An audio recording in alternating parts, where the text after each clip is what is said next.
Hi, good evening, everyone, and welcome to the Momcology Caregiver Lounge.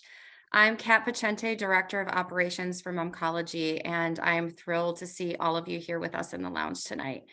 Tonight, I'm very excited to turn the lounge over to Layla Zangle, our program manager. She will be hosting tonight. Layla who is a fellow momcologist. Her daughter is treated at Children's Hospital of Philadelphia, and she has been volunteering with Momcology since 2018 and took over as program manager in 2021.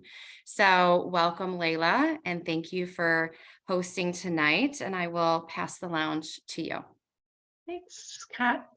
I'm Layla, and I just want to welcome you again tonight to our Caregiver Lounge. So you may already know or remember that the Momcology Caregiver Lounge was created based on needs that we heard from all of you.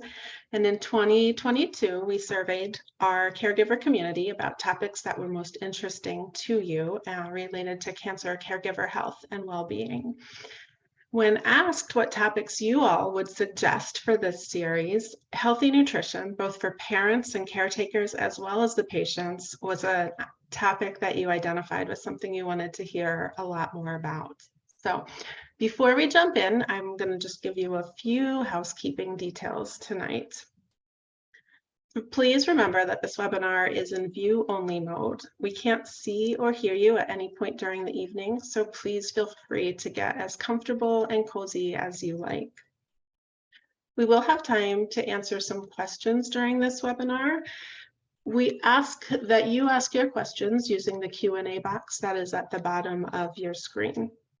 If you have pressing questions related to tech issues, we will try to answer them as quickly as possible in that Q&A box. If you have questions for Dr. Nair, she'll introduce, who I will be introducing. She'll be answering those for you throughout her presentation or at the end of the evening.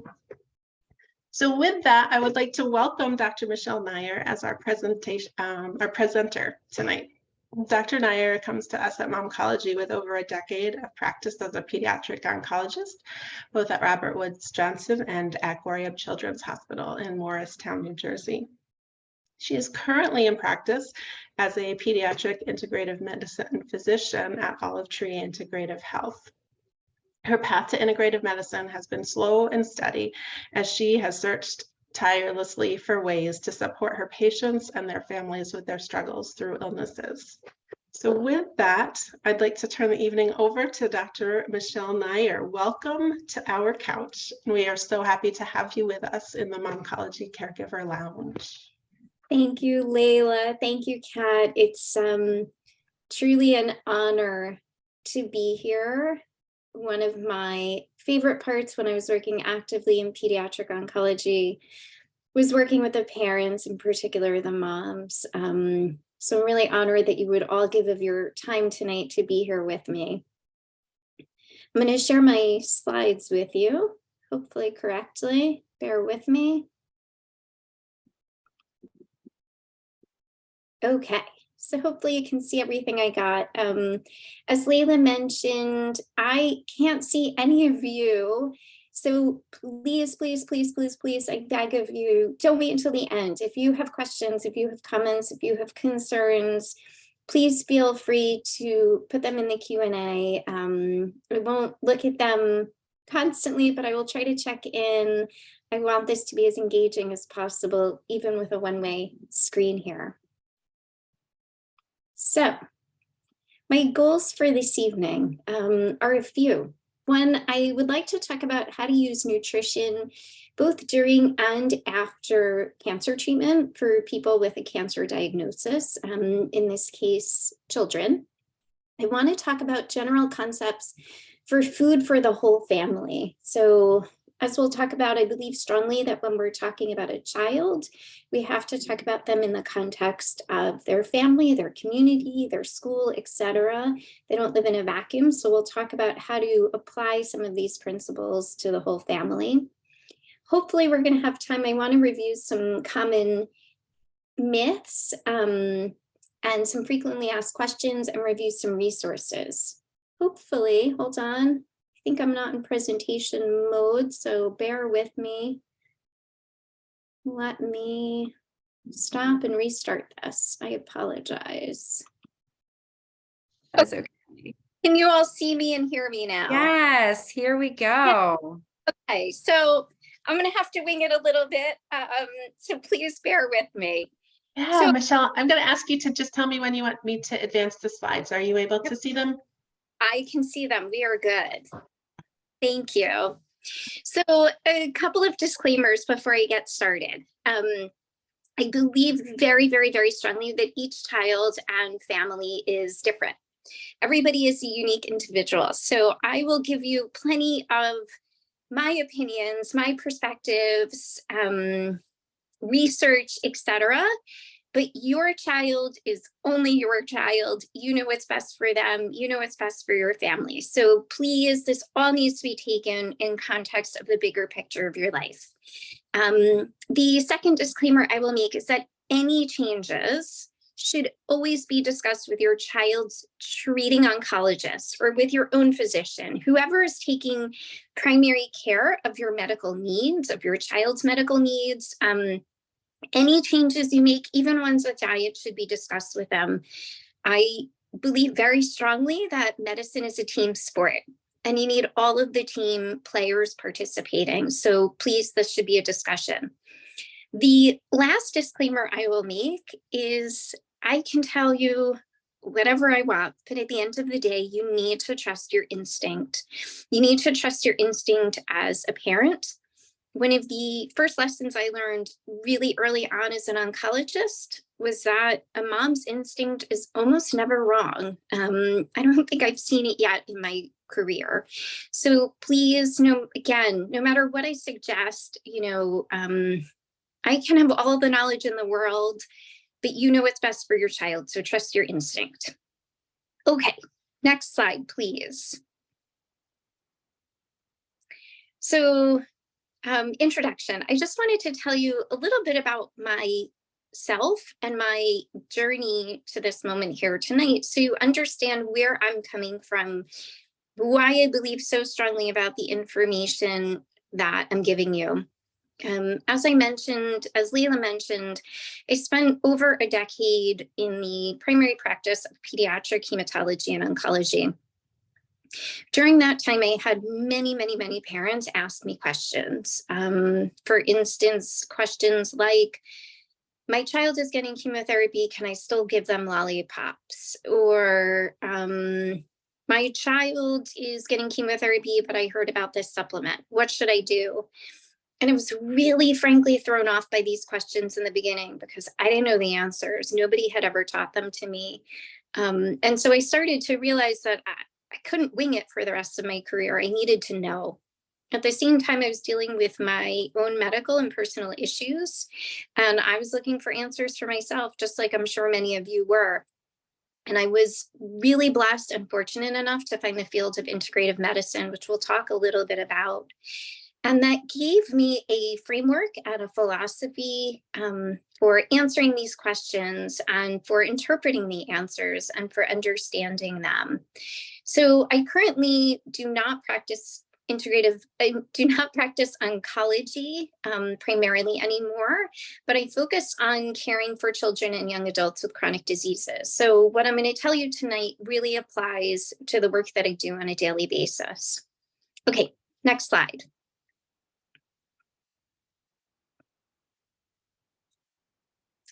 So I would really like to know, and I could guess as a parent, I could guess as a physician, but I'd like to hear from you how you would answer this question. And I'm going to ask you to put your answers in the Q&A. I'm going to have Leila read them out for me because I can't see it right now from my phone.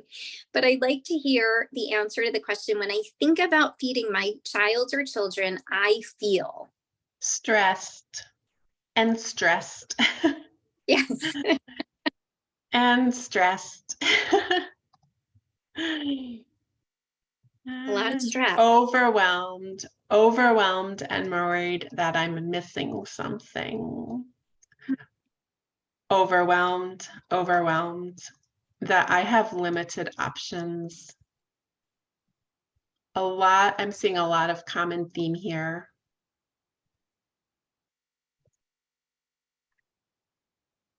I wonder, are there any positive feelings coming up?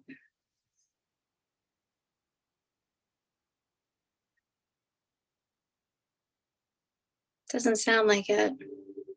Pressure to serve healthy meals. Yeah, not a lot of positive.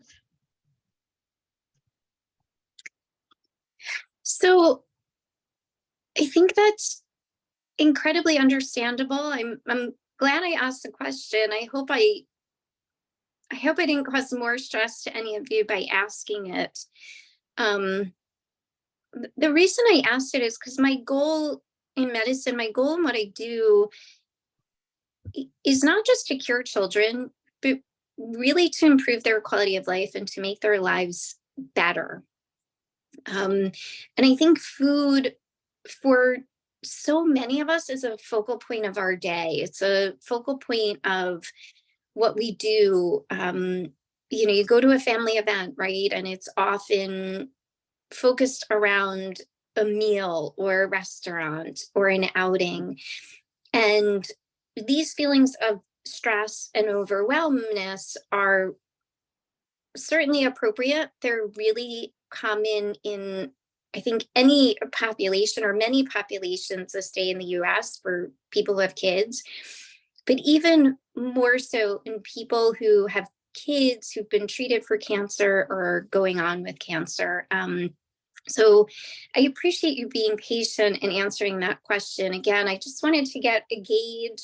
I didn't want to make that assumption. I wanted to get a gauge of what we're all feeling. So if you could just go to the next slide, please.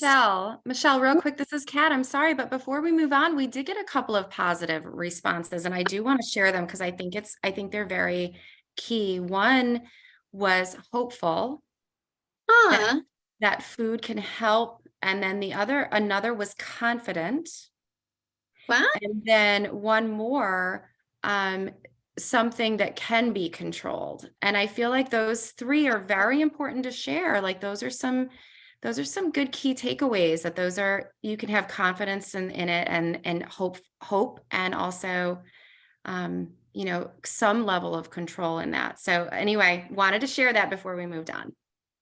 So I appreciate that. I think it's interesting and reassuring. Um, and I'm glad to hear. I'm glad to hear that there are some parents out there who are feeling good about this. Okay, so next slide.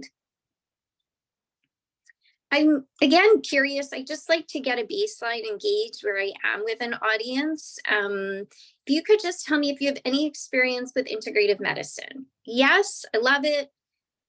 No clue what it is, or would never use it. Michelle, I'm going to chime in and tell you as our answers are coming in that Popped up on my sorry, this is Layla. We've got so far a fairly even split between yes, love it, and no clue what it is. So we'll give a couple more seconds if anyone else wants to chime in, but at this point, I don't see any that would never use it. So, and I think that our viewers are able to see the answers coming in as well. So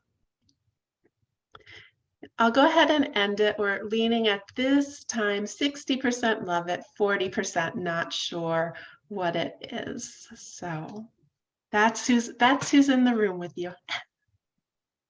Thank you. I like that. So I am going to challenge all of you a little bit, actually, and tell you that, in my opinion, you've probably all used integrative medicine, but didn't realize it. So if you could go to the next slide.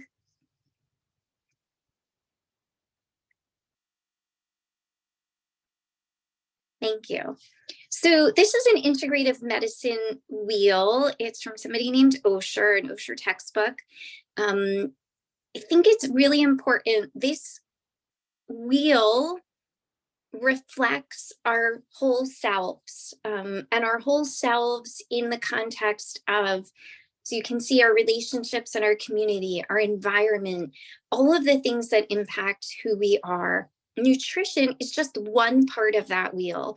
So again, we are talking about nutrition tonight, but it's important to recognize that nutrition has to occur in the context of everything else and is impacted by everything else going on in our lives. So if we are, for instance, financially stressed, we may not have the same ability to get fresh foods. If our relationships aren't strong and we don't have support to make a meal, that's going to impact our abilities, right? All of these things go together. So what is integrative medicine? Integrative medicine, the definition that I prefer, is medicine that pertains to mind, body, and spirit, and uses both traditional as well as complementary or alternative medicine techniques. So I view it really as a philosophy of medicine. Although I practice it as a subspecialty, it's really a way of viewing a person, looking at their whole self, their mind, their body, and their spirit. And again, itself in the context of their community. So similar to if you ever go skipping stones on a pond, I think that's what it's called, skipping stones, you'll see that there's a bit of a ripple effect. And it's the same thing, right? In our world, in the world of pediatric oncology, in the world of momcology, we often have a child who's at the center of everything, but there's a ripple effect, right? There's people who are impacted, there's parents, there's siblings, there's friends, grandparents, et cetera. It ripples out and really impacts everybody, that diagnosis. And again, nutrition is at the heart of so much what we do. And so nutrition is going to be a big part of that. Okay, next slide. Thank you. So how do we assess? I think it's hard to talk about nutrition without talking about how we measure it. How do we assess a child's nutritional status? We look at their labs, and I'm sure many of you are quite familiar to things like potassium and magnesium and prealbumin and protein levels, et cetera, et cetera, et cetera. So we look at labs, right? That's what we do in the oncology clinic. We look at weight. I should have actually put height on there because growth in terms of velocity, in terms of height, is one of the most important and best indicators of nutritional status. A child who does not have inadequate nutrition is not going to grow taller. Physical exam, right? We can look at things like the quality of the skin, the quality of the hair, the quality of the nails, muscle status, muscle wasting. All of those give us clues as to somebody's nutritional status.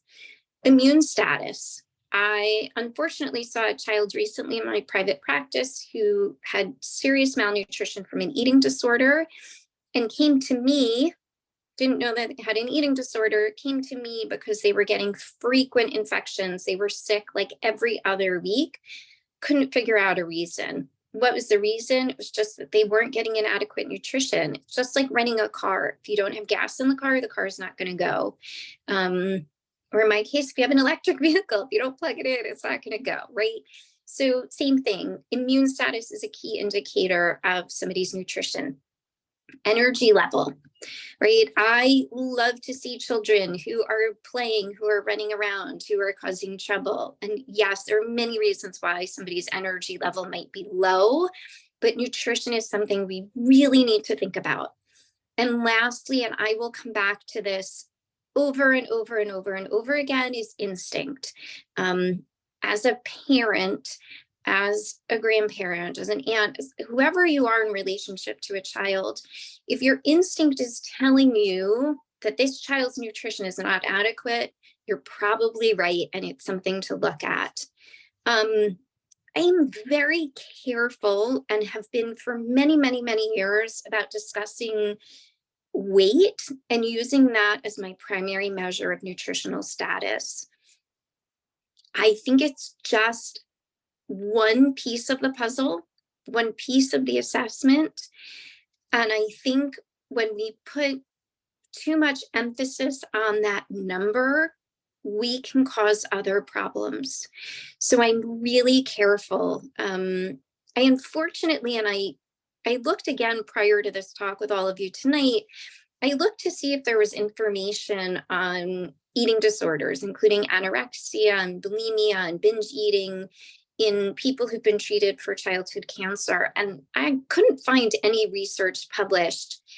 I can tell you, though, anecdotally, that I've seen a number of patients who develop problems, and I think some of that stems from us, again, putting a lot of emphasis on weight.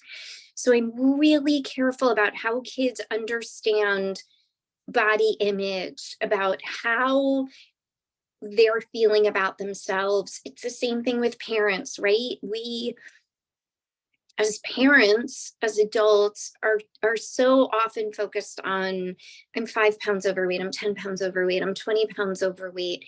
There is so much more to it than that number on the scale, right? It's about your strength. It's about your energy level. It's about your confidence. It's about all of that. So although I put weight here second, I probably would put it in some ways last. I just think it's the easiest and quickest measure of nutritional status, but it's probably not the best by any stretch of the imagination. So next slide. I want to talk a little bit about nutrition for children during treatment. But before I do, I would just like to ask, and hopefully, Layla, you can start that poll. I want to know, what symptoms did your child have during treatment? And specifically, I'm talking about GI symptoms. So again, I don't want to guess. I know what I've seen, but I'd like to hear from all of you what you've witnessed. Lots of responses coming in really quickly to this one, Dr. Nair. Biggest one is nausea and decreased appetite are coming in around the 90s, but every one of your constipation, nausea, vomiting, decreased appetite, and change in taste. Our lowest number of kids who have experienced it is 63 for constipation, but it looks like these are all, as you would have guessed, super common symptoms, and clearly kids experiencing many of them and not just one. So I'm going to go ahead and end the poll at this point. So unfortunately, I think all of these symptoms are ones that really impact a kid's quality of life, impact a family's quality of life, and are really hard to balance. And my heart goes out to you. Seeing a kid have all of these symptoms is just, it's a lot. So I just want to take a moment to recognize that, to speak to that this is not easy, having seen your child deal with all of that. And I truly appreciate you sharing it with me. If you could just go to the next slide. So, geez Louise, feeding a kid or an adult, feeding anyone who is being treated for cancer, I think is like walking a tightrope, over a sea filled with sharks. It can be, and I'm glad that some of you felt in control and more hopeful. I think for many of the parents I've worked with, it's a tremendous balancing act. It's a balancing act between giving appropriate nutrition, balancing a lack of appetite, a change of taste, decreased energy, nausea, or, in a kid who's taking steroids, increased appetite, mood change. You add all of that on, then you got the sharks in the sea, like time, because you're in the hospital and you don't have access to your normal kitchen and you're running to appointments, and on and on and on and on. And it can feel like a no-win situation. I'm here to tell you, and I believe very strongly, you don't need to win. This is not a win or a lose.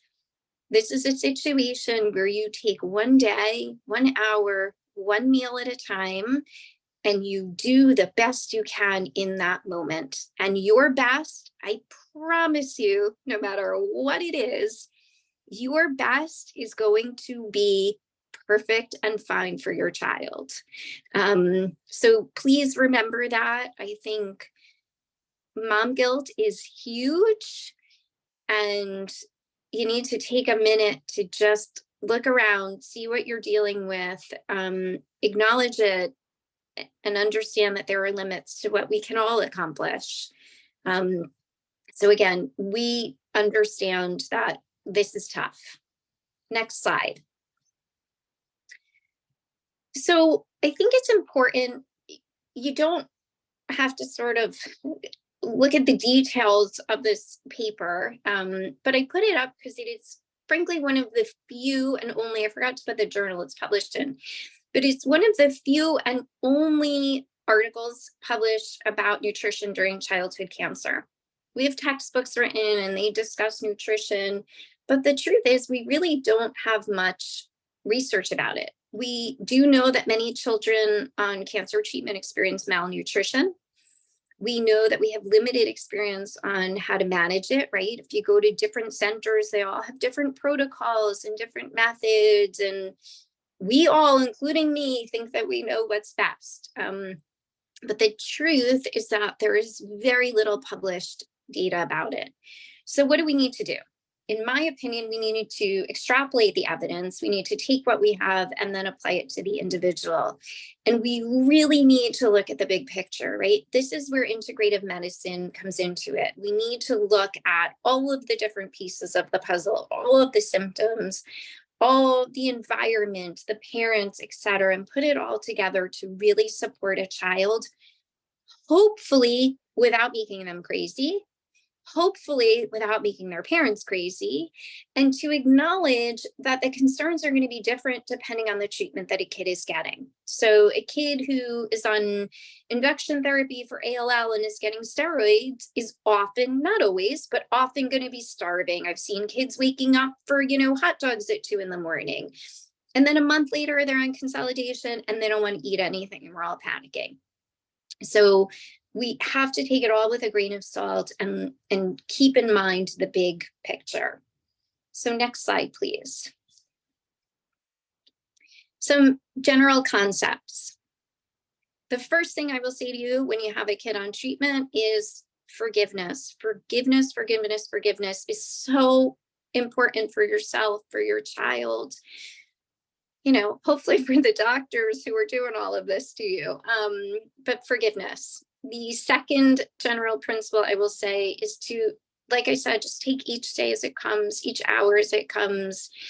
Try to just be in that moment, no matter how wonderful or how crappy it is. And the third thing, again, you'll hear me reiterate over and over and over, is that each child, each family is different.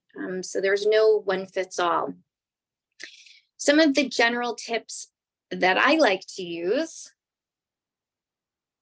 and recommend for most families are, when your kid is not hungry, small, frequent meals and snacks. When you give a child who's hungry a big plate of food and you tell them to eat it, it is overwhelming, it's exhausting, and they're probably going to feel like a failure. If you convince them to sit at the table or force them to sit at the table and everybody's eating, same thing. They may feel nauseous. They may feel overwhelmed. It may backfire. So just small, frequent meals and snacks, I think, are much more tolerable and easier to handle. Calorie-dense foods. So things like avocado, nut butters, eggs, those all have protein, fat, calories in small little bites. So calorie dense foods, I think, are going to be the easiest way to get nutrition into your kid. Red foods. So I love this. And I think depending on your child, this is something that you can really use to inspire them a little bit. There is a tradition actually in traditional Chinese medicine, that red foods have energy. So things like pomegranate, cherries, I'm trying to think of another good one right now, beets. All of those are red foods, strong colors. Those tend to be more energetic when you're thinking in a traditional Chinese medicine way. And so often those are foods that I will recommend, again, depending on somebody's tastes and interest, but those are foods that I would recommend using if they're tolerated. Gentle, warming spices. So, when you think about a kid or an adult on cancer treatment who may not be hungry, right? We often avoid spices because I think in this country, so not all, but many of us are thinking that spices are going to be hard to tolerate, right? We're thinking of things like pepper, red pepper, garlic, right? We're thinking of kind of strong flavors and strong tastes. There's a lot of gentle warming spices that can actually increase the movement of the GI tract, can improve appetite, can decrease constipation, nausea, etc. So ginger. Ginger is a beautiful spice to use in food for somebody who's not feeling well. You can use it in the way of simple ginger cookies, ginger tea, actually what I'm drinking here tonight.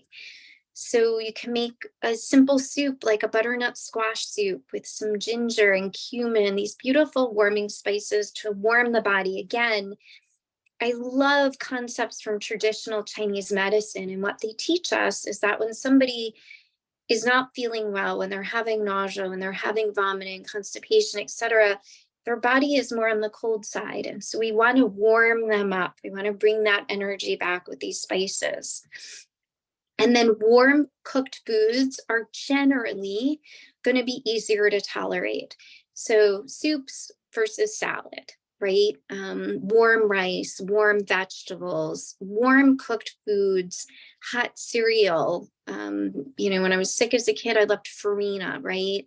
Or if you like oatmeal, those are great warm foods that you can give a child to increase everything, get it moving, and it's also easier to digest.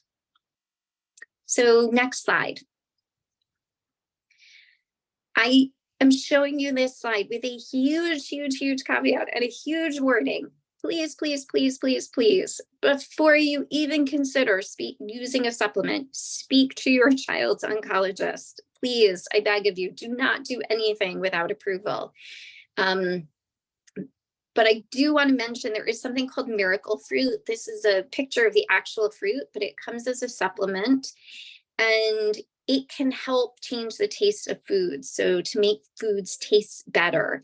So this is an option. It's something that's used more frequently in the adult world, but I think it's something that hopefully we'll start looking at in the pediatric world. Again, I cannot stress enough, please never give your child anything without speaking to their oncologist.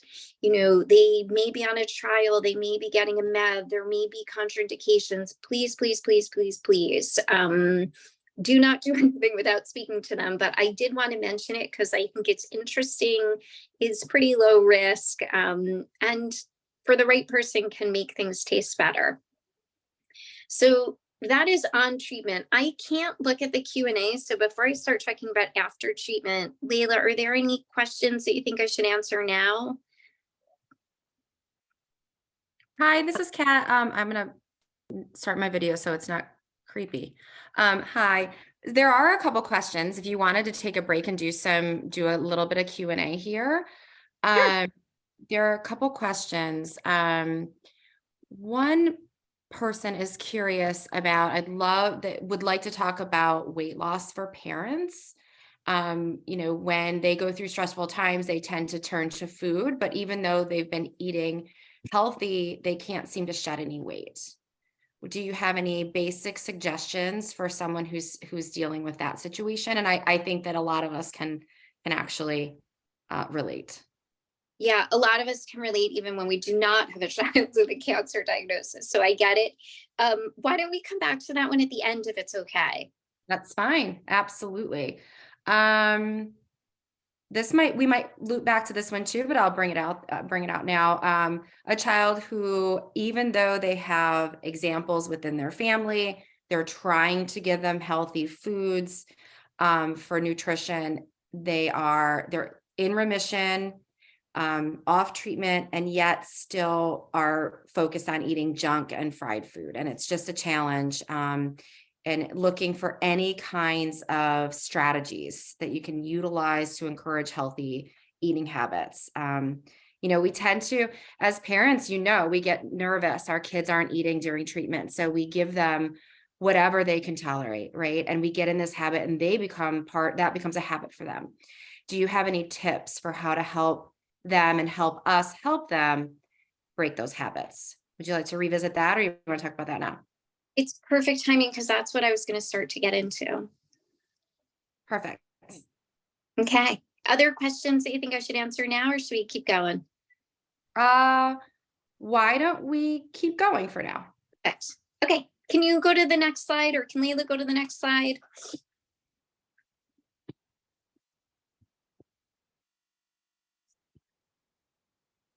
Working on it, I promise. Thank you for your patience. Give her 1 second to reshare.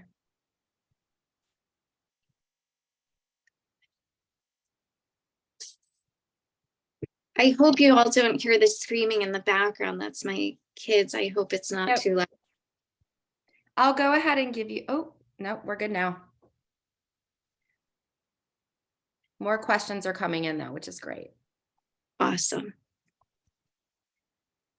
Okay, so I do not want you to pay attention to the details on this page, on this slide. The reason I showed it to you is if you look before, I showed you one article about kids on treatment and nutrition. This is a PubMed search I did for very simple search, actually looking at obesity and childhood cancer survivors. So not just nutrition, but specifically obesity. And I came up with over 100 results. So we know much, much, much more about what happens to children treated for cancer than we do about what to do when they're on treatment. In particular, we know that there's higher rates of obesity, metabolic syndrome, cardiovascular disease. There's a lot of evidence about the impact that we have on children. And I think it's in big part, to what that parent was alluding to in the question, that when kids are on treatment, we give them whatever and whenever they want it. That was one of the things that was drilled into me very early on in my fellowship, was a child's on treatment, you give them whatever they want to eat. I have learned over time to take that with a grain of salt. Again, because as we're learning more about the impact and the result that that's having on children. So I do believe that rules are made to be broken, right? There's days when, yes, your kid's just miserable and you need to give them whatever they want. But I think and I hope that that should be done in a context of better nutrition, more whole foods, less processed foods. So I think there's always exceptions, and there's times when we have to give them the white bread or the French fries, but we want there to be a balance. So if you go to the next slide, this is how I view food and nutrition after treatment. It's kind of like building a house without a solid foundation, right? The world that a child has existed in during treatment has been helter-skelter and so different than normal. And so when it's over, often what families are faced with is getting back to the basics. So setting good ground rules, right, is providing them again a good base, a good foundation. And you need all of those pieces together, right? If you look at that house, you see the windows and the siding, and you can picture, right, plants and trees being put in. You need all of those pieces, which in this case are parents, siblings, grandparents, the school, etc. You need everybody to work together to get a better framework for nutrition in. So if you go to the next slide, we have before, right, which we all have a different baseline. Before. During, I think, is often similar for many families. It's, hurried meals, skipped meals, whatever we can do to get by. And then after, and what we're seeing after is, again, a lot of obesity, a lot of impact in terms of nutrition, a lot of not great habits, a lot of negative habits, a lot of negative feelings about food. And so how do we change this trajectory? How do we get back to better eating? I don't want to say good eating or great eating or perfect eating, right? Because I don't think there is such a good thing as perfect. But how do we get back to better eating as a family? So if you can go to the next slide, I apologize. It looked great on my screen. I'm not sure how this projects on your screen. I can certainly have Layla send an email to all of you, but this is the anti-inflammatory pyramid. So if you Google, Andrew Weil, I think, has one of the prettiest pyramids available.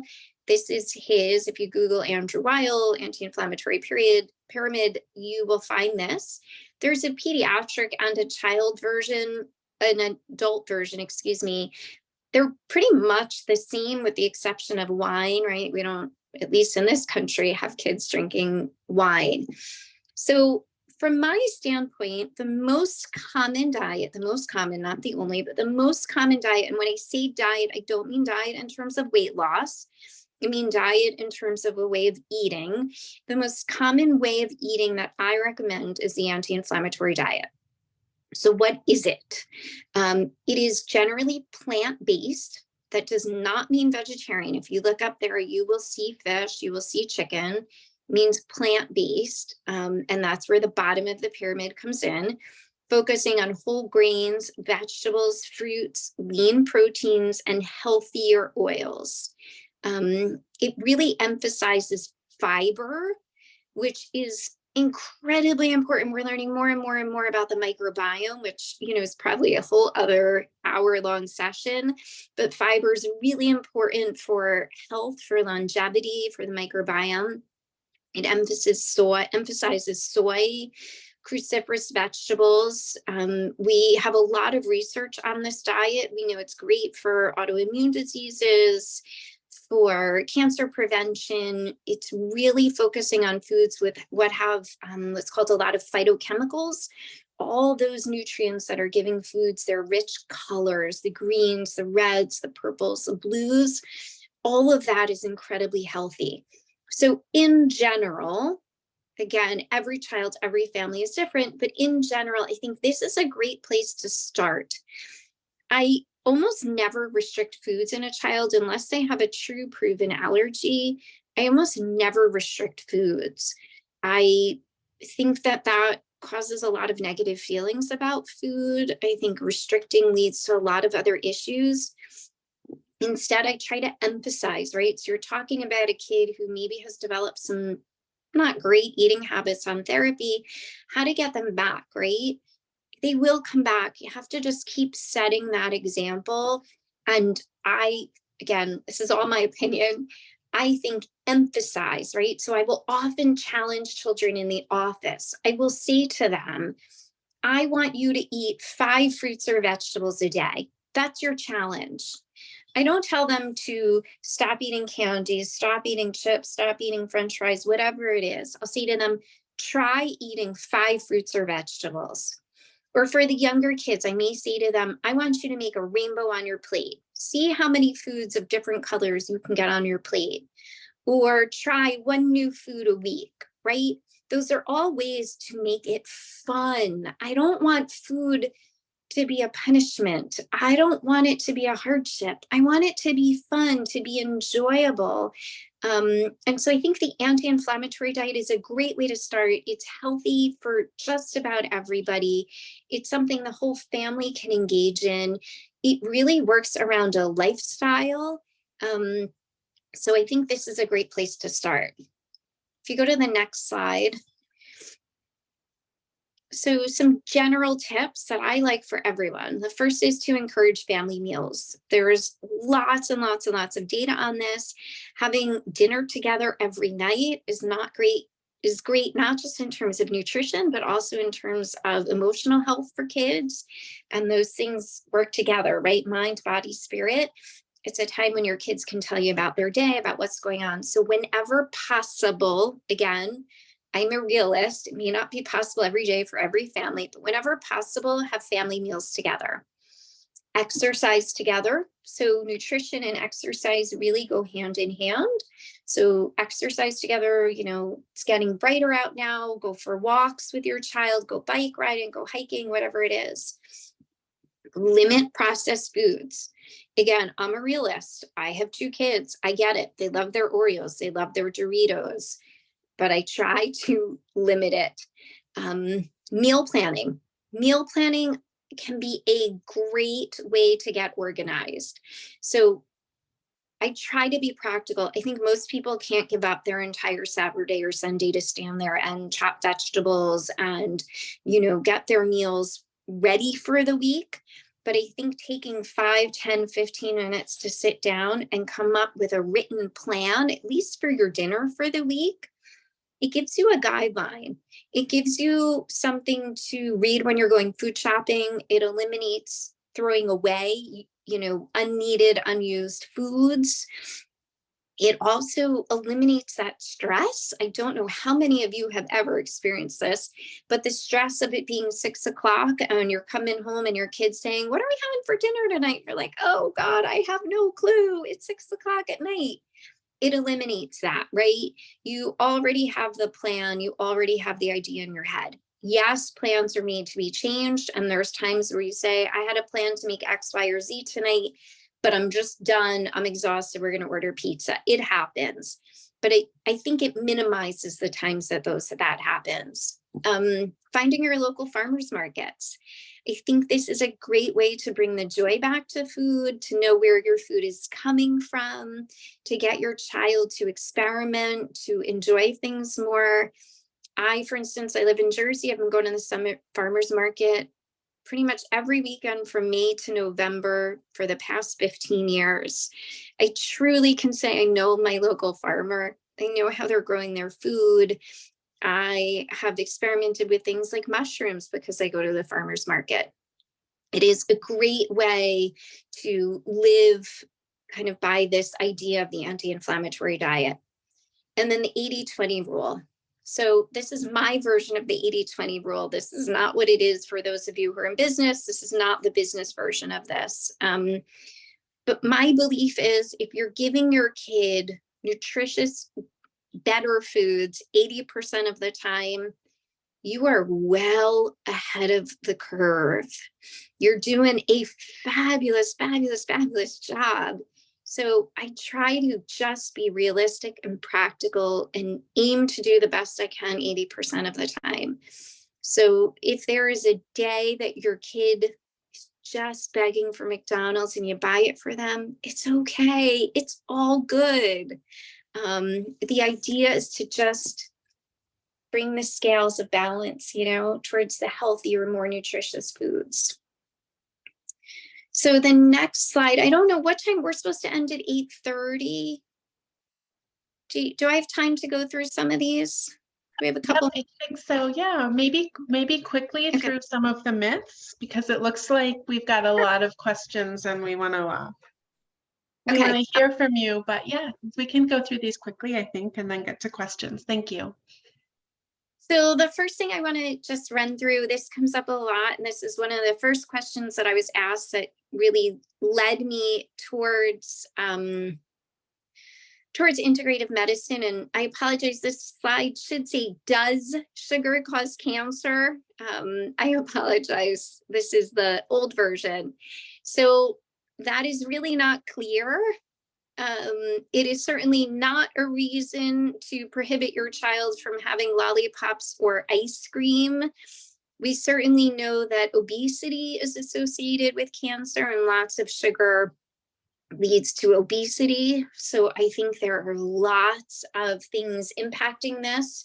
This came out of studies in the lab in cells called the Warburg effect, showing that tumor cells use cancer for energy. It's a little more complicated, not a little, it's much more complicated when we apply it to the whole person. There are very mixed studies about low carbohydrate diets, which is why I don't recommend that. And there are new studies ongoing, not so much just with sugar, but about cancer and fasting, and that really applies to specific cancers. So in general, what I say is I lean towards complex carbohydrates. I lean away from processed foods with simple sugars. And I'm always balancing potential, that's a really important word, potential benefit versus an impact on quality of life. And what's really important to your kid, what do they really enjoy, what's going to make them happy, because certainly positive endorphins are important. The next slide, please. So I just want to touch briefly on eating organic. This comes up a lot. I think when possible, some of you know about the Dirty Dozen. Many of you may know about the Dirty Dozen. I use that as a brief guide. If you're comfortable with it, go for it. If you have other guides that are good, go for it. Again, organic is complicated. The most important thing is to know your farmer, know how they're growing your foods. Then you don't have to necessarily worry about this designation of organic or not, know where it's coming from. Local versus foods from far away are going to have different nutritional content. So yes, there may be a benefit to organic, but I'm not a complete stickler for it. The next slide. I am often asked about, having somebody be acidic. This is completely on a little microcellular level. There is no evidence that we can change the body's pH. So please do not, I really would stress, do not go on one of these diets trying to make your kid acidic. It's just, you're gonna make them sick. So I'd be very, very, very careful about that. The next slide, cleanses after cancer treatment. I'm often asked about this. There's really no evidence to support this. I know instinctually many people feel strongly about it, and that's okay. Again, you have to be really careful about what you're giving a child. What's going into their body in a cleanse may not always be healthy or safe. So I would urge you to please be careful and understand that cancer does leave the body, depending on chemotherapy does leave the body within hours to days. So not necessarily important to do a cleanse.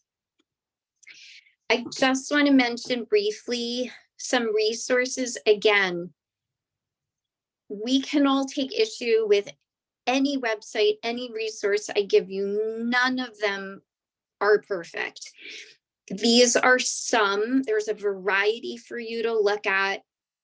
Take from them what works for you, what feels good. The National Cancer Institute has some, I think, good information about diet. Same with American Cancer Society. Again, not everything about them is perfect, but they have some good information about possible carcinogens.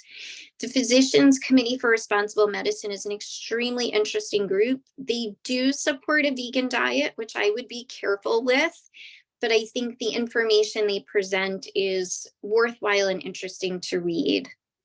And then on the next page, the next slide, sorry.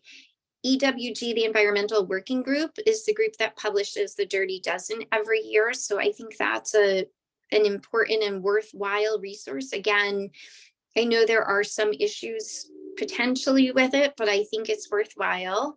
And then the Arizona Institute, where I trained, the Andrew Weil Center for Integrative Medicine, has a great cancer tool called the Can Heal. The other one that I should have put on here that I didn't is the Blue Zones. And I could go on and on and on about the Blue Zones. But for those of you who are interested in nutrition and lifestyle, it's a great book, a great website, a great cookbook. I think it's really interesting.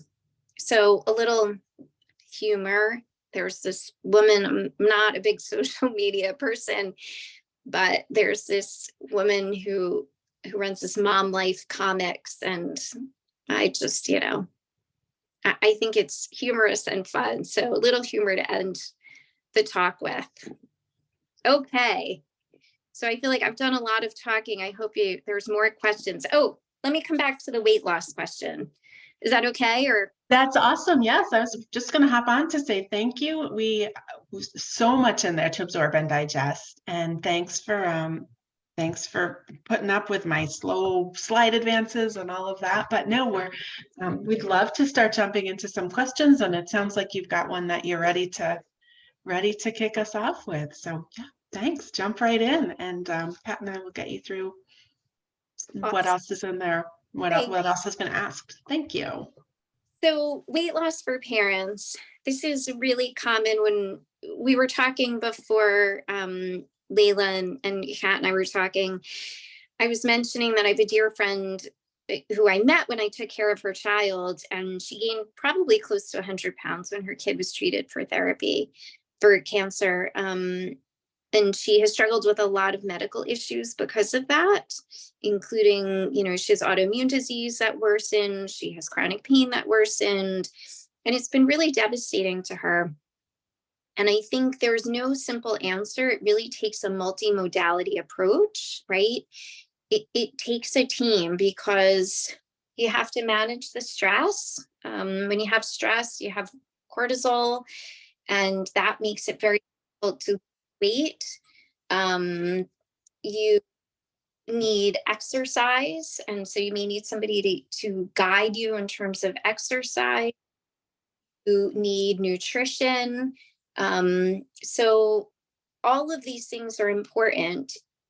I would really urge people, again, I think forgiveness is one of the tools we are so bad at as parents, and it's one of the most important things, to just forgive yourself. Like, you've gotten through the experience, and you've done it, and that's a huge accomplishment. And the fact that you're healthy and you're standing and you're taking care of your kid, that's the most important thing. The weight will follow. I think yoga is important in terms of stress management, which can help with weight loss. Strength training. There's really interesting information about strength training and how it helps process trauma. And having your kid diagnosed with cancer is a significant trauma. So strength training can help not just you, but it's setting a great example for your kid. So I'd highly recommend it. Again, acknowledge that time and money, all of that is a factor, but those are options. Sorry, I could just keep talking. So No, it's great. It's really good information. We have a lot of questions we're going to try and get through. So we have one who is curious. She says some of the doctors in their child's practice are suggesting that they steer clear of fruits and vegetables while counts are down. Others are saying it's okay as long as it's washed several times at home. So do you have any input on that?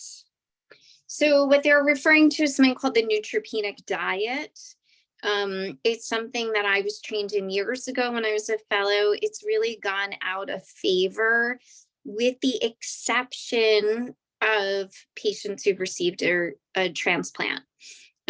So again, I don't want to contradict somebody's oncologist. They may have a specific reason for saying that, but most pediatric oncologists today do not say no to fruits and vegetables. Again, anything should be well washed, but no, fruits and vegetables, again, in my opinion, are important, but I would certainly urge them to ask their oncologist. They may have a specific reason for that. I can say my son was 3 tandem stem cells transplants. So he was on a neutropenic diet for quite a long time. So I definitely hear what you're saying. I was curious if there had been a change in thought on that myself, actually. So I was kind of glad that question came up. I'm seeing a question that is grabbing me because it seems so familiar in my house. And this is a mom who's asking best sorts of foods for when taste buds are completely out of whack. Our son is in 6 months for T-cell ALL treatment, and each meal is a struggle to find something that he finds mentally appealing and also tastes good. Also, any tips on finding the right food in the moment? My son, I could totally replace this with my own daughter, insists that he's hungry but doesn't like any of the foods in the fridge or pantry. Sometimes we literally go top to bottom through everything in the house, play 100 questions before he'll agree on something that finds appealing. I maybe am selfishly choosing that one to ask, Yeah. because I want the answer for my house too. So I think if I had a simple answer to this, I probably would fries. It is one of the biggest and most challenging problems in pediatric oncology. You know, I've had kids who want to eat a specific food. Their parent goes to Costco, stocks up on the food, and then the next week or even the next day, they're like, "No, I want nothing to do with that." So there are moments where, as a parent, you need to have some tough love and say, "You may not like." Not appeal to you, but I've done food shopping. This is what's here, and you're going to choose something because we can't do this all day, right? Some of it is there have to be moments where a child is unfortunately not in charge, right? And you can say to them, you don't have to eat this, but you have to choose between these 3 items because I have my day to get on with, and you have your day to get on with, and I'm the parent, and this is what it's going to be. But that takes a lot of instinct, a lot of strength, because it is not easy to do that to a kid who's suffering. I will say having a sense of control and rules gives kids a sense of safety. When the rules are gone and a child has complete control, they wonder why, because that's not normal. It's not normal for a child to be in charge. It's normal for a parent to be in charge. So there are times when it's okay to say to your kid, "I know you're really feeling crappy and I'll go to the store and buy you something else." But it's also okay to say to your kid, "Enough is enough. You got to just choose something from the pantry. I'm done. Like, you're still a child and I know you don't feel well, but you have to suck it up." So I know that may not be the answer you're looking for, but it's what I got. Yeah. I think we all can No, relate. I think it's good to know that it's okay to sometimes say, you got to pick something. Yeah. And, at the end of the day, they're a kid, right? They may have cancer, but their first job is to be a kid. And sometimes when you're a kid, somebody says no to you, and that somebody may be your parent, and that's okay. It doesn't make you a bad mom or a bad dad to say no to your kid. Like you're being a mom, you're doing your job. It's not always an easy job. It's often an unrewarded job in the moment, but it's the situation you're in, and it's okay to say no. I'm It going to just quick shout out for all the people on the call that are feeling that pressure when when our kids get on the scale and they haven't gained an ounce or they've lost. And there is that pressure to make sure that they're gaining weight or that they're maintaining weight through. And we take that on as our responsibility. So I think that plays a lot into all of this, but it does feel good to have somebody say, it's okay to say no. And you know what, if they don't gain an ounce, it's okay. We'll get through it. Like, let's still try to give some good habits. So I think that that's a really valuable takeaway. We want to make sure that our kids are getting what they need. But there's also ways that clinically we can help make sure they get what they need also. So it's an interesting, it's different being years away from this and being able to have this conversation and look back and think, I wish someone had said that to me back then. So I appreciate that. And thank you for that. We have somebody asking about supplements and appetite stimulants. Do you have an opinion on utilizing those? So I think there are many appetite stimulants that can be really helpful. Some of them come with side effects. Depending on the meds that you're taking, or your kid is taking, there may be contraindications. But I think if it relieves that pressure, Right. It's not just the physical aspect of eating, it's the emotional consequence of that battle every day to eat. And I think that emotional consequence is really significant, both in the short and the long term. And so I think if an appetite stimulant helps and is safe in that particular situation, I would use it. It's funny, I'm an integrative medicine doc. Part of what we do is supplements. And I can tell you, I'm really wary of supplements. I think there's a time and a place for them. I'm very, very, very judicious about how I prescribe them, because I think sometimes they worsen quality of life. It adds pressure in terms of a pill or a powder or whatever to take. It may not have proven benefit. There's cost involved. There may be, contraindications. So I'm pretty wary of supplements. Again, it's ironic considering that's a big part of integrative medicine, but I believe in being safe first and foremost. So I'm careful, and certainly in this context, I would not feel comfortable discussing specific supplements. I think that's a common question that we're seeing, because it is perhaps because it is such a hard one to answer. And to your point, so much depends on the individual child and case on what we're looking at. Yeah. What I would say is, if you're interested, first of all, I hope that all of you have an oncologist that you can ask these questions to, or that you have an integrative medicine practitioner near you that you can ask these questions. The Memorial Sloan Kettering website has a section called About Herbs. It's updated regularly. I've met the pharmacists and the physicians who update that website. I've spent time with them. I think that's a great resource. And if you don't feel so comfortable advocating for yourself or your child, it may be easier to have something printed out that you can hand to the doctor and say, like, I heard about this supplement. What do you think? It's easier to show them something rather than like getting those words out when you feel pressured.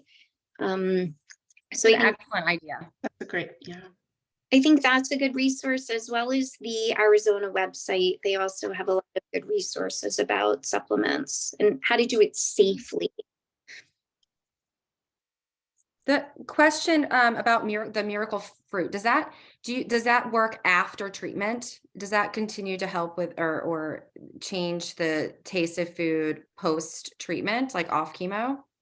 Yeah, it has nothing to do with being on or off. It just changes the taste of fruit. It's a little bit of a funny supplement because not everybody responds to it. I don't know why. And again, as you just heard me say, I brought it up just because I think it's interesting and it's curious and it's exciting and it's something we don't learn much about. But I would never, ever, ever, ever want anybody to give their kid a supplement either on or off therapy without speaking to the oncologist. I love that you brought it up though, and gives us something to think about it. That's not something that I was familiar with before I talked to you about this webinar. So thanks for even equipping us with some of those questions to ask our child's team. Absolutely. Yeah. Go ahead, Leila. I'm seeing a fair number of questions in regard to coming back to that. We know you addressed the sugar not causing cancer. There's several questions about sugar in the context of does it feed cancer. I think that it's coming up as I'm looking at comments here because so many well-intended friends, family point that out to us. And in a somewhat related one, what would you offer? And some of you may not know that Dr. Nair is a foodie, so I would absolutely take her recommendations on this. What are some options that you would recommend for an exciting or an appealing or a celebratory dessert or a treat that maybe are less sugary than some of the traditional dessert celebratory, candies, cakes, things like that? What might be some recommendations you could give us or options to healthy up desserts and treats? So I'm going to go back to the first question and save the second more fun one for after. So does sugar feed cancer?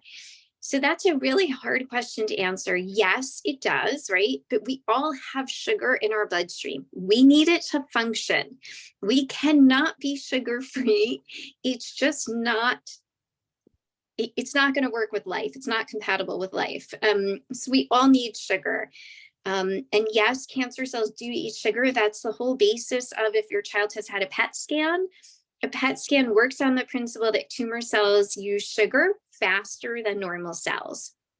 That does not mean that when your child eats something with sugar, you are feeding the cancer. That is a different subject that is much more complicated, much more difficult to tease apart. And so I think simple sugar, high loads of sugar in a diet are not healthy for other reasons than feeding a child's, tumor. I wish it was that simple in a way, right? Because then we could just say to people, put your child on a sugar-free diet and life's going to be great. I wish it was that simple. It's not. So that hopefully answers the first question. The second question, oh God, this is really a tough but a good one. So I would say something with dark chocolate. Maybe some fruit, right? Fruit is great because it has fiber. So you're absorbing and processing the sugar in a different way than you would with something like candy. So some fruit with some dark chocolate, I think is like a great way to celebrate. You're right, Layla knows me so well. I am a bit of there is a fabulous total splurge of a restaurant in Manhattan called 11 Madison Park, which is completely vegan. And they have the most, I think, like delicious and satisfying and decadent dessert. It's a giant pretzel made with tahini on one side and dark chocolate on the other. And that to me is like such a perfect and satisfying and beautiful dessert that really does not have a lot of sugar in it. So yeah, that's, to me, dark chocolate is the go-to. I think I'm gonna make that a rule in our house, right? What Dr. and I ordered, dark chocolate. It's hard. Right. Yeah, as we try to healthy up some things, I see a question about what are some healthier oils that we could use. So avocado oil, olive oil, the vegetable oils are not great in general, even like canola oil. I tend to stick with avocado and olive. There is a magazine out there for those of you who've seen it, Forks Over Knives. They support essentially an anti-inflammatory diet, but they're very anti-olive oil, and I take issue with that. You look at the Mediterranean countries, places where they're using olive oil, they're doing great. And the anti-inflammatory diet is very similar to a Mediterranean diet. So I would say stick with olive and avocado. Anything else? There's so many. I'm trying to scroll through and see if there's some common themes that we can consolidate a little in the interest of time. Kat, are you seeing some that jump out at you that we have not touched on? Sure. Keeping weight on post-treatment. So I think, we have some kids during treatment, hard to maintain weight. Then they might go off treatment and then they gain weight, right? Because they've developed eating habits but then there's these kids, this subset of kids who really struggle to put weight on for years post-treatment. My kid happens to fall in that subset as well. I saw this question. I'm like, oh, I know that. I recognize that. So I'm curious if you have any recommendations for that. So again, I would say, I don't know why we're worrying about it. Like if that's who they are and that's where they're falling out, if they're growing in height, otherwise developing normally, they're happy, they're healthy, they have a good working immune system. To me, it's just a number, right? I worry more Like I worry more about a kid with a normal weight, say a girl who's not going through puberty. That concerns me, or a child whose skin and hair are, really bad texture. That concerns me, that they're not getting the calories and the nutrition they need. But if they're staying on their curve and they're growing in height and they're happy and they're energetic and their immune system is working well, thank God. It's a number on a scale.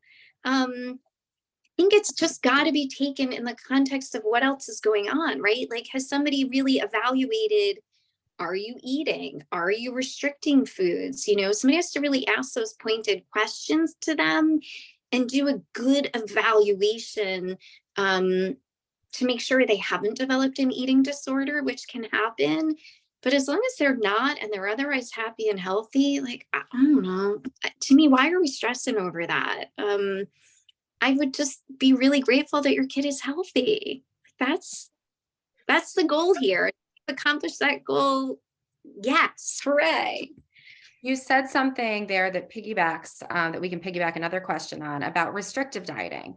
So what are your thoughts just as a whole? There's so many restrictive diets out there, right? Whether it's a carb restriction or a protein restriction or an all vegan or an all vegetarian, or what are your thoughts on these super restrictive diets? I generally do not recommend them, especially for children. Unless there's a specific reason, I generally avoid them. I think we're going to create a lot of mental health issues in children and potentially a lot of physical health issues if we put them on really restrictive diets. I also think it's a big impact on their quality of life. I've seen children who don't want to go to birthday parties or don't want to hang out with their friends, right? Because they can't have a slice of pizza or a piece of cake or whatever it is. I just think that the risks and the negative impacts far, far, far, far outweighs any potential and unknown benefit. Right. And the same, I would say, for adults. This to me impacts and applies to the whole family, not just the kid. Agree. That's good. That's good. I have another one I see here that actually ties in nicely with the physical impact of nutrition. And would you have any recommendations or any thoughts surrounding gut health? Thinking of kids who go inpatient on antibiotics, wind up with C. diff infections. Is there any kind of, nutrition resource that can be utilized to help with that? So high fiber. Fiber is considered a prebiotic, so it's going to help the microbiome in a really natural way. Fiber, so things like beans, vegetables, etc. Fermented foods, things like miso, pickles, sauerkraut. And actually, some kids might enjoy that food because it has a strong flavor and it's salty. So, kind of like a pregnant woman's craving pickles. Sometimes it's the same with the kids getting treatment. It's really, really interesting in the world of pediatric oncology. There is a huge controversy, and the world is really split over the use of prebiotics and probiotics in terms of supplement form. So I worked at one institution where we routinely gave kids probiotics to try to prevent C. diff. I worked at another institution where it was completely verboten and we never did. So it's interesting. I don't think we yet have an answer on that question. If a kid is having recurrent infections, I think it's worth talking to the oncologist about that and seeing what the institutional policy is. I'm seeing a question that I want to touch on because I think you addressed in your myths and facts the issue of organic foods. And we have a concern about organic produce. Is the bigger concern going to be for us the pesticides in conventional produce, or should there be any worry or caution about bacteria or anything that might be present in organic produce that, like, are we being protected by those pesticides in a different way? Such an interesting question. I It don't is. know how or why we would be more protected in terms of the pesticides. It's really interesting. There have been some studies looking at organic produce showing that it may, again, I say um, may have actually a higher nutritional content, depending on the soil, the makeup of the soil. So there may be nutritional benefit. Again, I try to look at the big picture, right? So for me I'm a parent just like all of you, I'm feeding my children, I'm feeding myself. So when I go to the farmer's market or I go to the supermarket, I'm looking at lots of different factors, not just whether it's organic. I'm looking at, is it in season, right? Because a fruit that is in season, a vegetable that's going to be in season is going to be so much tastier, so much more delicious. You're going to get so much more value out of it, not just physically, but also emotionally, right? And food is an emotional thing. We want it to be happy. We want it to be joyous. So I'm looking at, is it in season? Where is it being grown, right? I would much rather buy something grown in New Jersey than something that's traveling from, say, Peru, which I've seen. And Can I looking just at, interrupt and say too, since we have folks logged in from all over the place, there's nothing magic about New Jersey except that it's close to home for yeah, us. So, yeah, um, thank you. so I we're appreciate talking about local as opposed to, I personally from New Jersey think our produce is magic, but if you are listening to us from California tonight, you're gonna get fresher produce from California than out here. so true. My aunt out in Santa Cruz, California would totally. But you're right. Here in the Garden State, I like locally. I look at where it is seasonally, where it's grown. I look at whether it's organic or not. If I'm at the farmer's market, I have a conversation, right? Because there's lots of farms that can't afford the organic designation, but are using sustainable or organic farming methods. So there's lots of different ways of looking at it. And again, we have to be realistic, right? If you can't afford $6 a pound for broccoli, but that's organic, but you can afford $2 a pound for non-organic broccoli, just buy the broccoli. Right? Like we are all human. We can only do what we can do. And I would so much rather you give your kid fresh fruits and vegetables, whether it's organic or non-organic, than give them processed foods. So you just have to look at all of it together. There's no black or white answers. And some days you're just going to buy what's in the supermarket because you got there at 6 o'clock on a Sunday night and there's nothing left and you have a busy week ahead of you. So again, like cut yourself some slack and just do what you can do. The other thing I will say is frozen fruits and vegetables are like a busy parent's best friend. So I keep bags of frozen peas in my freezer. On a busy night, you can throw some whole wheat pasta in a pot and you have some frozen peas and a little cheese or hummus or whatever, and you're good to go. So I highly, highly, highly recommend having frozen fruits and vegetables handy. That's nice permission given. Thank you. Welcome. We will take that. This is a great question. Okay. So a child who loves Chick-fil-A and it happens to be 3 minutes away from their house. She lost a lot of weight in treatment and doctors said, please feed her whatever she'll eat. And she still loves it. And now post-treatment, trying to get her to cut back. How many times a week is it okay to say have fried food or French fries? There is no absolute number. That number is also going to change from week to week. On a week when you have a teenager who's emotional and ready to get their period and you want to kill them, maybe you give in, and 7 days a week is the right number for Chick-fil-A. I don't know. But I look at this like a marathon, not a sprint. And it's not where we want our kid to be today. It's where we want them to be 10, 20, 30 years down the road. And if it takes you 10 years to get there, that's okay. Each kid is on their own journey and their own timeline and has their own motivation. So maybe you go from giving them Chick-fil-A 6 days a week to giving them 5 days a week, and then you go down to 4, and then you go down to 3. It's all good. It's just, in my mind, it's not about where you are now, it's about making improvements.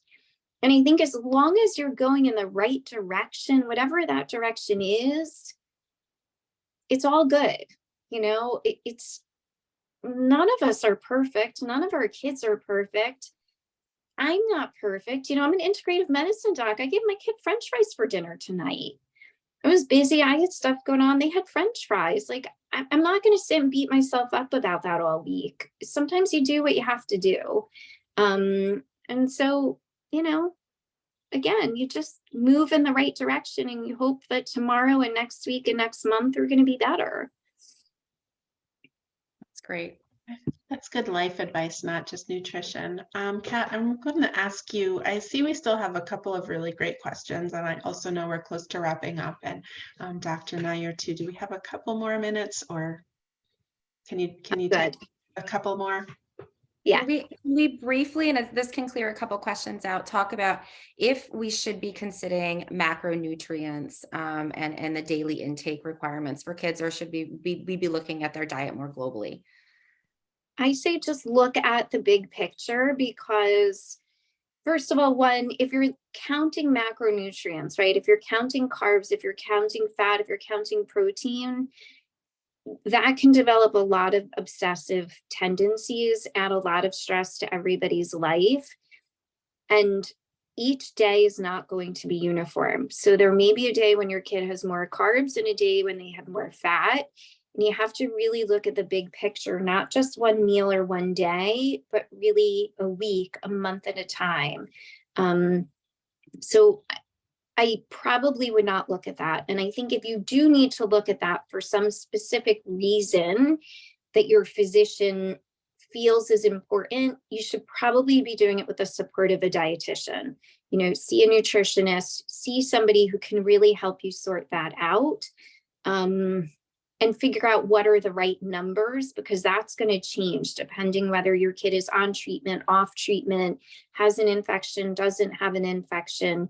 So I would urge you to move away from that unless you're doing it for a specific reason with the guidance of a trained professional. Thank you. That's great. I think that we might be able to wrap up here. There's a couple more questions. I think some of them have been kind of in some ways answered.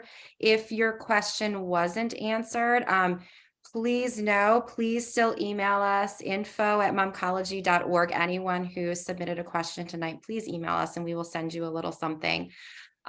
We appreciate you engaging, attending tonight, sharing your experiences. That makes us something that's much more tolerable, right, for all of us to go through. We thank you for being here. We thank you, Dr. Nair. I think your messaging about looking at nutrition globally, looking at the big picture and giving ourselves permission to have days off and have hurdles and trip as we go along this path is meaningful and powerful and appreciated. So thank you for that. I think this conversation is very fruitful. I see more questions still coming in. And what I want to suggest is maybe what we'll do is we can have a more informal conversation about nutrition and some of the things that we do as parents, and we can just have a conversation about it as parents. So be on the lookout for a more casual gathering as a coffee break hosted by Oncology for us to have these conversations, because it looks like there's a lot more engagement to be had here. So this was great. Some of those questions coming in are saying thank you so much. They're not all questions. Some of them are just saying how much they appreciate it. So thank you. And I just want to say thank you and share my appreciation to all of you. I've known many moms in the oncology world, and I certainly don't know what you go through, but I've witnessed it. And I know that most of you do not stop often enough to give yourselves credit and love and appreciation. So it is here from me to all of you that you are appreciated and you are seen. You are visible, you are appreciated, you are witnessed, and you are all loved. So thank you for having me and thank you for what you do. Thank you so much. Thank you. Well, that'll wrap us up for the night, everybody. Thanks for joining us in the Momcology Caregiver Lounge, and we will see you in 2 months at our next session. Layla, can you share the date and time and presenter, please? Sure. Our next session will be May 17th. I just put it in the chat for you to see, but it's we'll be hearing from Greg Hedler of Children's Hospital Philadelphia. He'll be speaking with us about nurturing and sustaining hope. So we hope you will be back for our next installment. Wonderful. Have a good night, everybody. Thank Thanks, you. everyone. Good night.